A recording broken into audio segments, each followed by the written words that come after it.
News Radio 84 WHAS with your news on demand anytime at WHAS.com and on Facebook. Depend on it.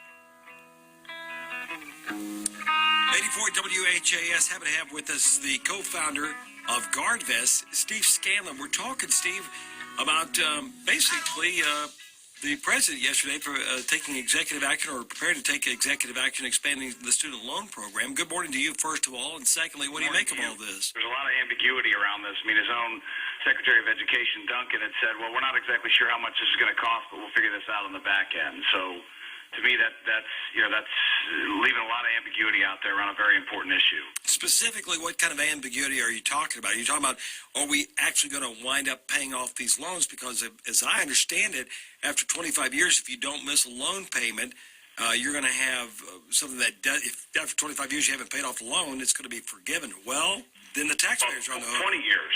20 years. 20 years now, okay. Yeah, so it's 20 years, and as we all know, there's no such thing as a free lunch. So that's not going to be forgiven and just disappeared. Somebody's going to pay for that, and ironically, the very kids that are going to benefit from this are likely to have to, maybe it doesn't come in the form of a student loan payment that they have to make, but it's certainly going to come in the form of higher taxes or some other penalty they're going to have to pay just as citizens. I mean, this money is going to have to be paid back regardless. It will not disappear. So let me ask you about, there's another equation here that I didn't see covered yesterday, but apparently the Department of Education is going to get into, or more in depth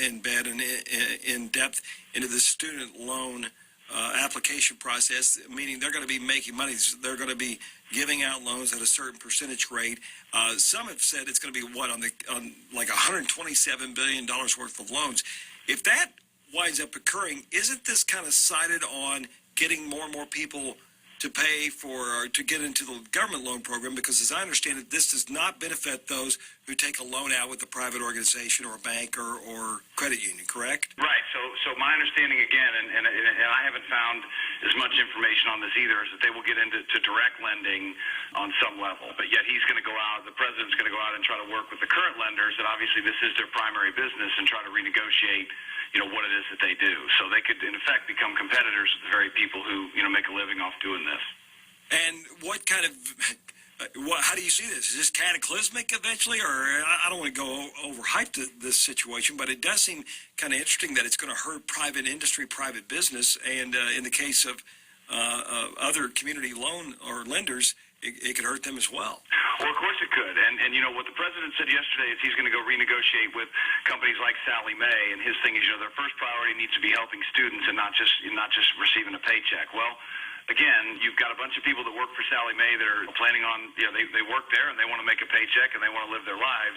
And so their priority is not only to help students, but also, they're working for a living as well, and they need to be compensated for that. So basically, he could theoretically be going and renegotiating with the very companies that he's going to go compete with. And so, to your point, maybe it's not cataclysmic, but it certainly is a conflict, at least it appears on the surface. Yeah, it looks like it's, you've got government banking entities, so to speak, taking on private entities, and private entities are the ones that pay for those government entities to even exist. Well, and even, the other part of this is, the 1%, the wealthy Americans, as the president says, has never been more under attack. I mean, let's not forget that they've all had, tax increases. We've all had tax increases, pretty significant ones, and now he's going back to the very people saying, we're going to, basically, this is going to cost, they think, $59 billion, and he's going to tax, the wealthy millionaires, as he calls them, $72 billion.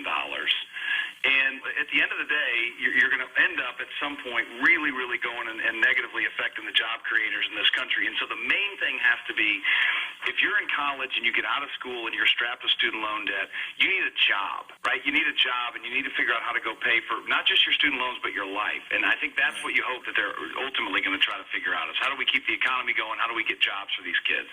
I agree with the context of at least small business, wealthy people creating jobs, but we are not seeing that happen, particularly in the banking industry right now. Banks are making more money.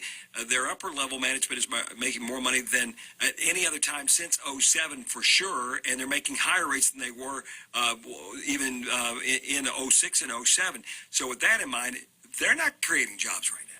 No, they're not. And they, interestingly, out of '08 and '09, to your point, the large banks actually came out stronger. They got bailed out and they had to they came out stronger with more employees, and executive compensation continues to be high. It's why I founded the company that I did, because I think it's egregious what a lot of them are being paid, and they're not creating as many jobs. But you also have an awful lot of people that still have concerns around how much health care is going to cost and how much they're going to be taxed as businesses and all that. I mean, there's still a lot of people that are out there that are candidly just a little bit nervous to create jobs. But I agree with you, the big banks are not necessarily doing it, and their executive compensation is staggeringly high still. But they're certainly helping those nonprofits with that 12 to 14% interest rate they get on that expansion, aren't they? Yeah, exactly.